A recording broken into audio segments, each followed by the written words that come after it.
This title is narrated with virtual voice, computer-generated narration for audiobooks. How to Make a Living in the Music Business by Vince Wilcox.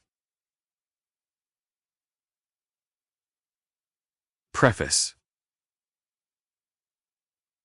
I love music. I love its power to inspire and comfort and challenge.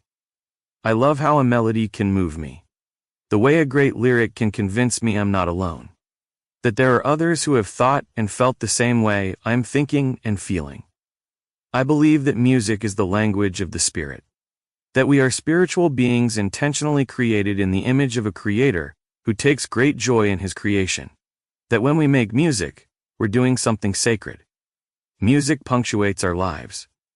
I remember watching the Beatles perform on the Ed Sullivan Show in the 60s, seeing Bruce Springsteen and the Eagles in concert in the 70s, taking my wife and daughters to see Paul McCartney in the 90s, and attending U2's massive stadium tour in the 00s. The songs on my playlist have the power to take me back in time or forward into eternity. As a songwriter and singer, I feel something profoundly spiritual when I co-write a song with a fellow sojourner. And when I perform it for others, I experience a sense of connection with my listeners that's almost impossible to express to those who don't play and sing. It would be tempting to make music an idol. To find my self-worth, identity, and security in it. And I'm pretty sure that I've done that down through the years. But looking back, I believe music finds its highest purpose as the means, and not the end, in serving others rather than in serving self. Because we were made to sing. But just because we were made to sing doesn't mean that all of us could, or should, make our living in the music business. To monetize something changes the way we approach it. We begin to objectify and quantify it. That's just what happens. In the defense of the music business, we wouldn't have all the music we have today unless there was an infrastructure to support its creation and distribution. But being in business means that you're eventually making more money than you're spending. That's the difference between a career and a hobby, between a vocation and an avocation. It's fine to have music as a pastime or to make your living doing something else so that you can finance your passion. But if you don't eventually make more money than you spend, music is your hobby. And though it's possible to turn a hobby into a business, you risk losing the joy and satisfaction that attracted you to it in the first place. I'm not trying to talk you out of a career in the music business, but you need to know that it's much more like marriage than dating. It's work. Lots and lots of work. A labor of love, but labor nonetheless. A career requires knowledge and insight. And wisdom. That's where this book comes in.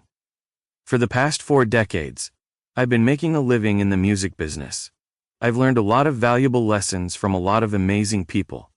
If you're trying to wrap your head around how the music business works, you've come to the right place. I hope this resource equips and encourages you to make a living doing something you love. Vince Wilcox, Esquire.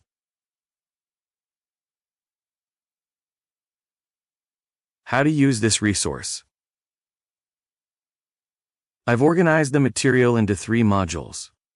Making and marketing records. Writing and publishing songs. Managing and booking artists. I've subdivided each module into 3 or 4 sections designated A to D. Each section contains a dozen or more questions about the subject matter, starting with the basics and moving, more or less, logically to more complicated concepts.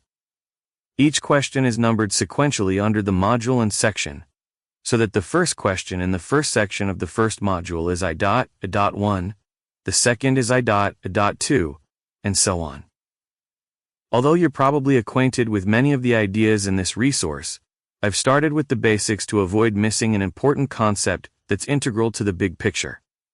Because the music business is a tapestry of interwoven concepts, many key ideas reappear in the answers to different questions. This duplication is by design, especially since repetition is the key to retention. To aid your comprehension, I've put key concepts in bold and industry jargon in quotation marks. I've also cited the current web addresses and publisher information for the resources I reference. As an educator and attorney, I've included lots of practical information. To keep listening to this audiobook for free, click the link in the description. It will take you to a free Audible trial where you can listen to this and many other books for free for 30 days.